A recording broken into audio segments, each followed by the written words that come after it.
Comme lui, savoir dresser la table, comme lui, nouer le Au nom tapis. du Père et du Fils et du Saint-Esprit. Amen. La grâce de Jésus-Christ, notre Seigneur, l'amour de Dieu le Père et la communion de l'Esprit Saint soient toujours avec vous. Frères et sœurs, nous célébrons le 16e dimanche du temps ordinaire de l'année C et nous vous souhaitons la bienvenue dans notre paroisse, Notre-Dame des Apôtres, pour notre méditation dominicale. Frères et sœurs, si la parabole du bon Samaritain nous parlait de notre relation avec notre prochain, l'évangile de ce dimanche nous invite à méditer sur la relation que nous avons avec Dieu et l'accueil que nous lui réservons dans notre vie. La première lecture de ce dimanche nous montre Abraham au chêne de Mamré, offrant l'hospitalité à 3 voyageurs. Et la suite nous a révélé que ces 3 voyageurs ne passaient pas là par hasard. Ils étaient des anges envoyés auprès du patriarche pour lui porter une bonne et grande nouvelle qu'il attendait depuis si longtemps. L'ange lui dit: « Je reviendrai vers toi l'année prochaine et ta femme Sarah aura un fils. » Abraham croyait tout simplement accueillir des voyageurs de passage et il a eu la grâce de recevoir à sa table des envoyés de Dieu porteurs d'une bonne nouvelle. Frères et sœurs, aujourd'hui encore, des anges passent dans nos vies, des anges passent dans nos maisons, des anges passent dans nos communautés pour nous porter et annoncer de bonnes nouvelles. Des nouvelles que nous attendions sans doute depuis longtemps, mais nous ne savons pas toujours les recevoir. Et l'Épître aux Hébreux nous le rappelle: pratiquez l'hospitalité, car en l'exerçant, quelques-uns ont logé des anges. Ainsi, nous le voyons, celui qui reçoit devient bénéficiaire des grâces de la part de celui qui est accueilli.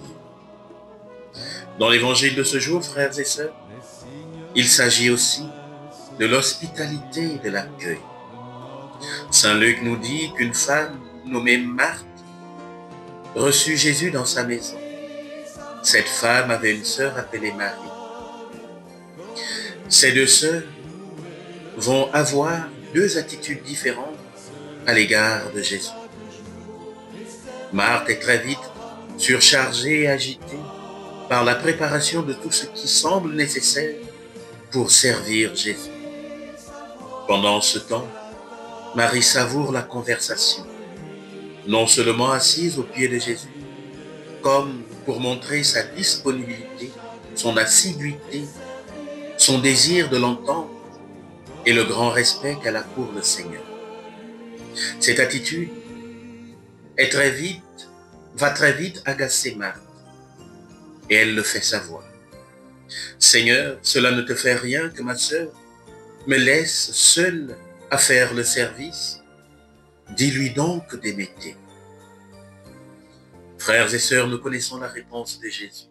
« Marthe, Marthe, tu t'inquiètes pour beaucoup de choses.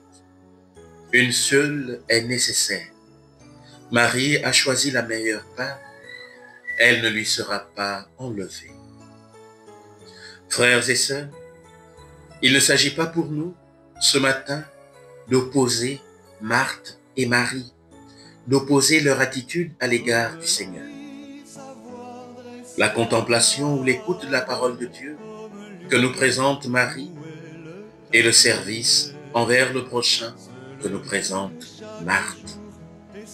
Beaucoup d'entre nous sont partagés entre les deux, tantôt engagés dans 1000 activités au point de n'avoir plus le temps pour prier et être avec Dieu, tantôt tellement pieux que nous n'avons plus de temps pour rien d'autre.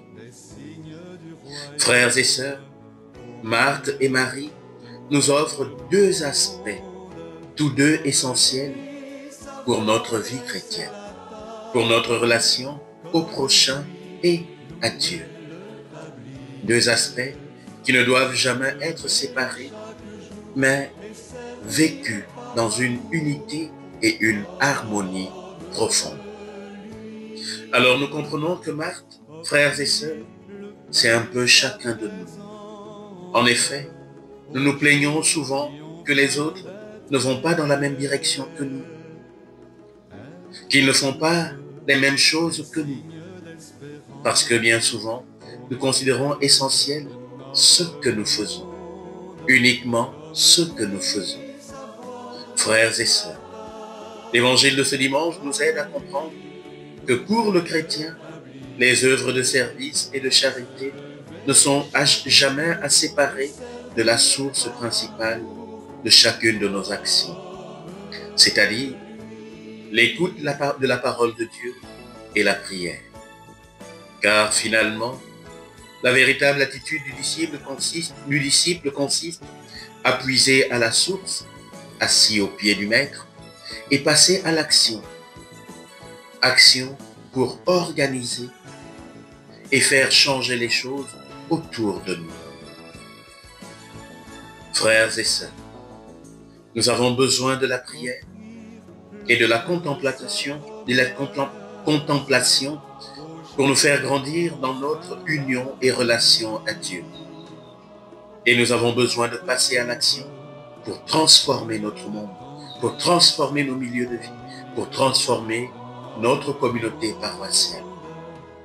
Mais il s'agit ici d'une action avec Dieu, selon l'appel de Dieu, et non pas selon notre désir personnel.